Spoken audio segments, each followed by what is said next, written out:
the Ghana cedi has appreciated massively against the United States dollar, and it look as if it has moved from 16 cedis as at last year to 11 cedis as I'm talking to you right now.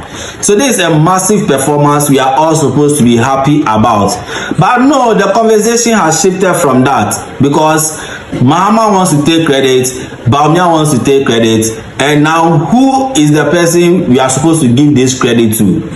That is the conversation which is going on right now, instead of us to be discussing what really led to the performance of the cedi. These guys have put it somewhere and they are now debating each other.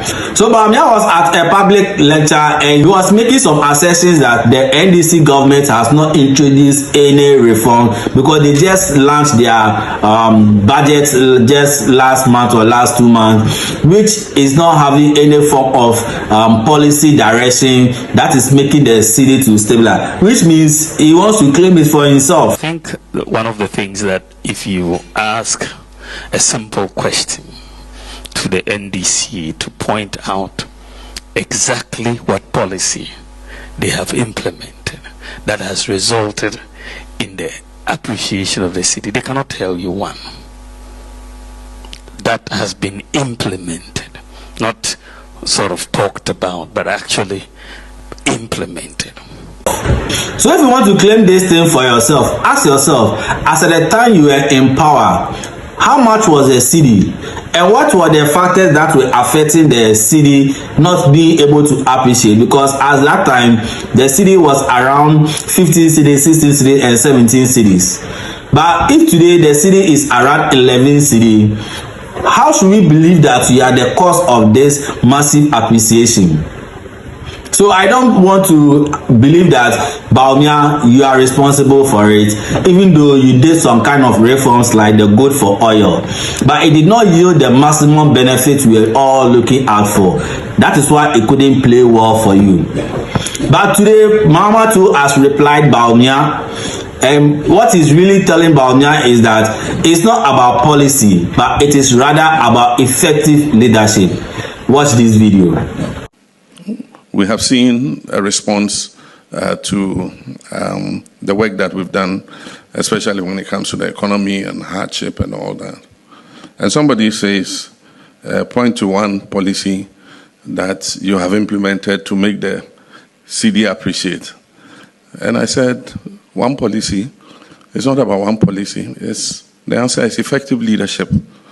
So seriously, Mahama is working. Seriously, Mahama is working. Mahama has done some couple of introduction of certain things that is really helping the cedi to appreciate. Because one of the things he has done is that by introducing the gold board, and you know that the gold board is going to mobilize enough forex in a form of what, selling gold to the outsiders or people who really want to buy it. And once they are selling the gold outside, they are going to get enough forex and bring it into the country. So this alone should make the cedi what, stabilize and appreciate. So all what Mahama is saying is that effective leadership can be a game changer, and that is what he is doing. In fact, Mahama, as from January up to now, we've all seen the kind of work he and his ministers are all doing, and look as if things are falling in place.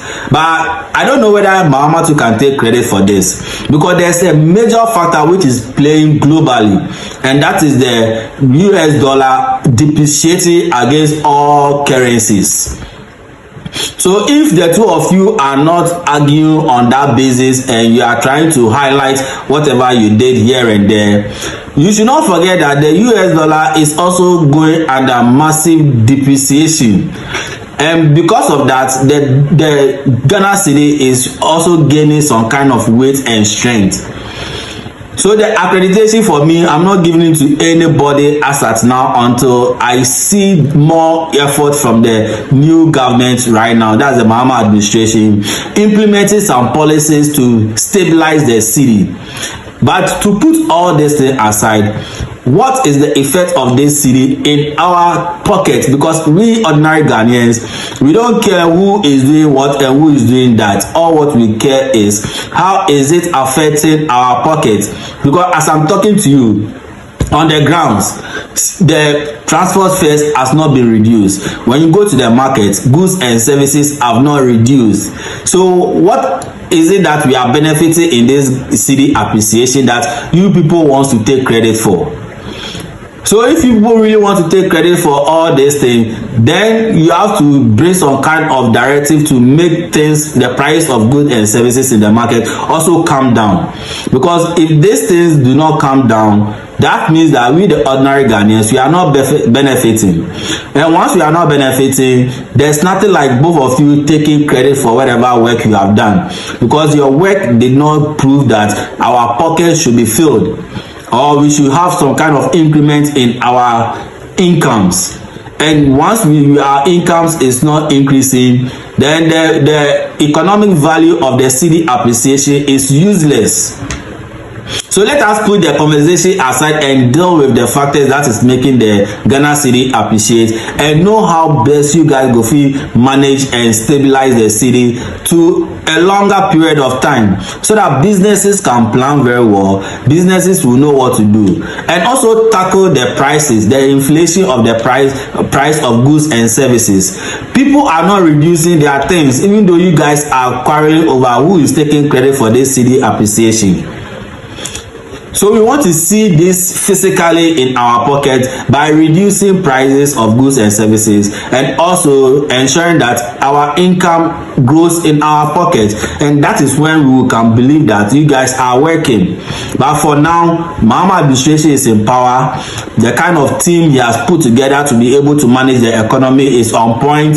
Things are moving smoothly for them, and right now, Mahama administration is the administration, or is the government that we can testify that things are going on and is making the currency to appreciate. All what Bawumia is saying is past and gone. The present is what we are looking for.